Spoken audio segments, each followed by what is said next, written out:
ନମସ୍କାର। ସୁଜନୀର ପାନ୍ଥଶାଳାକୁ ଆପଣମାନଙ୍କୁ ସ୍ୱାଗତ ଜଣାଉଛି। ମୁଁ ରାମହରି ମହାରଣା। ଆଜି ଏକ ଭିନ୍ନ କବିତା।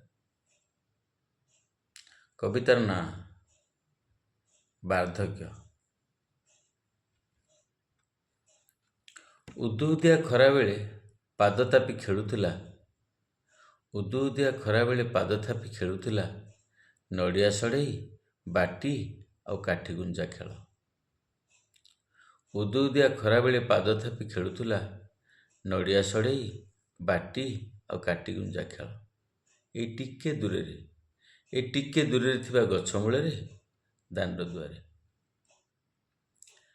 ଭୋଜି ଭାତ କଣ୍ଢେଇ ଖେଳ, କେତେ କଥା କେତେ ଇତିହାସ। ଭୋଜି ଭାତ କଣ୍ଢେଇ ଖେଳ, କେତେ କଥା କେତେ ଇତିହାସ। ସମସ୍ତଙ୍କୁ ରକ୍ତ ମାଂସ ଦେଇ ଆଜି ତିନି ମୁଣ୍ଡିଆ ସାଜି ବସିଛି ସେଇ ଦୁଆରେ। ସଭିଙ୍କ ଆଖିରେ ସେ ବୁଢ଼ା ଅପଙ୍ଗ। ସୂତାବନ୍ଧା ଚଷମା ମାପୁଛି ଆଖିର ବୟସ। ତଳକୁ ଚାହିଁ ଅଣ୍ଡାଳୁଛି ମାଟି ମା କୋଳ।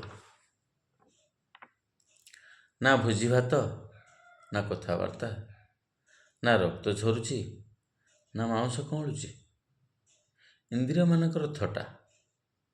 ଇନ୍ଦ୍ରିୟମାନଙ୍କର ଥଟ୍ଟା, ଅନ୍ଧ ଦାରୁଭୂତ ଏଥର ରାମ ନାମ।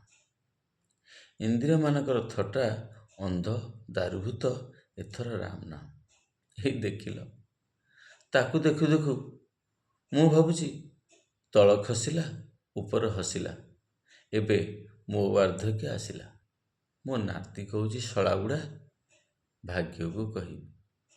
ଧନ୍ୟବାଦ। କବିତାଟି କେମିତି ଲାଗିଲା କମେଣ୍ଟରେ ଜଣାଇବେ ଏବଂ ମୋ ଚ୍ୟାନେଲକୁ ସବସ୍କ୍ରାଇବ୍ କରିବେ। ଜୟ ଜଗନ୍ନାଥ।